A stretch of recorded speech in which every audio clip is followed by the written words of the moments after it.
विपक्ष के लोगों के पास सीटें कम आ रही हैं, इस नाते वो बौखला रहे हैं। और एनडीए गठबंधन के पास जनता विकास के नाम पर, देखिए कल तक कांग्रेस की सरकार, सपा की सरकार, बसपा की सरकारें जब केंद्र में भी मिली जुली थी, प्रदेश में सरकारें हुआ करती थी, तो इन लोगों के राज में अनाज गोदामों में सड़ते थे। इन मोदी जी के राज में 80 करोड़ लोगों तक वही अनाज पहुंचाया जा रहा है जो गोदामों में सड़ रहा था। जनता खुश होकर के मोदी जी के नाम पर वोट दे रही है। मैं तो गांव में गया, गांव में मैं जैसे जो बुजुर्ग नहीं पहचान पाते हैं, 60 साल 65 साल के हैं, 70 साल के, उन्हें पूछा कि बाबूजी वोट के दिया था? बाबूजी कौन पार्टी से हुआ? उनके बाबूजी हम लोग ऐसा सर्वे करत है। कहा बाबूजी हम लोग मोदी जी को, हम फूल वाला ही बाबू, हमने फूल का वोट दे। मतलब ये ओपन मतदाता इस बात को कह रहा था। तो अब आप सोचिए ये लोग क्या किए हैं। इन लोगों ने पिछड़ों का हक लूटा, गरीबों का हक लूटा, दलितों का हक लूटा। मुसलमानों को सिर्फ नफरत दे करके लोग वोट लेते हैं। मुसलमानों को तो अकल आना चाहिए, ये अकलियत के लोग कहे जाते हैं, लेकिन इनके घर दिमाग में खाली सिर्फ नफरत भरी है। ये कभी पहली बार देश की आजादी में जो काम कांग्रेस, सपा, बसपा नहीं कर पाई, पहली बार मुसलमानों के लिए मोदी जी, योगी जी के राज में 51 बच्चे आईएएस पास हुए हैं। पहली बार ऐसा हुआ देश में। क्या बोलेगा कोई? ये मुसलमान को दिमाग में लोगों ने फितूर भर दिया, नफरत। और मोदी जी, योगी जी चाहते हैं भाईचारा, मिलत।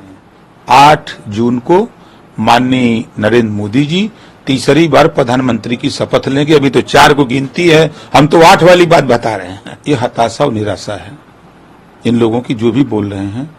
जब पानी सूखता है तो तालाब में मछलियां बहुत फड़फड़ाती हैं।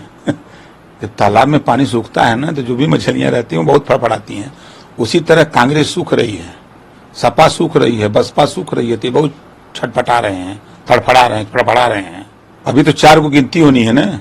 हम 8 जून को माननीय नरेंद्र मोदी जी देश के प्रधानमंत्री की शपथ लेने जा रहे हैं।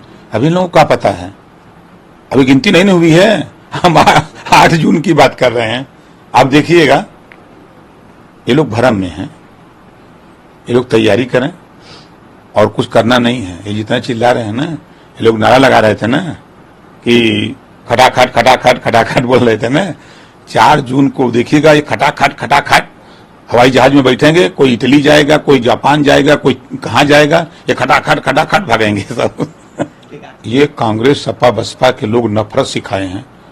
आजादी के बाद नौकरियों में मुसलमान 38% था आजादी के बाद, उसको आज 1% पर लाकर किसने खड़ा किया? बीजेपी ने किया है।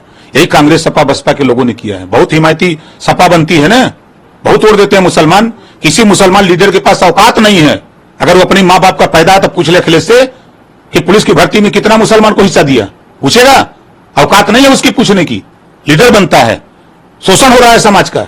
चाहे लेखपाल की भर्ती, चाहे ग्राम सेवक की भर्ती, बीडीओ की भर्ती, सीडीओ की भर्ती में कहीं मुसलमान को दिया हिस्सा? 5 साल में क्या दिया है मुसलमानों को? नफरत देते हैं सब। सिर्फ कांग्रेस, सपा, बसपा के लोग मुसलमानों को गुमराह करते हैं, नफरत देते हैं, उनको जो है बेवकूफ समझते हैं ये लोग। और मोदी जी उनको हक देते हैं, हिस्सा देते हैं।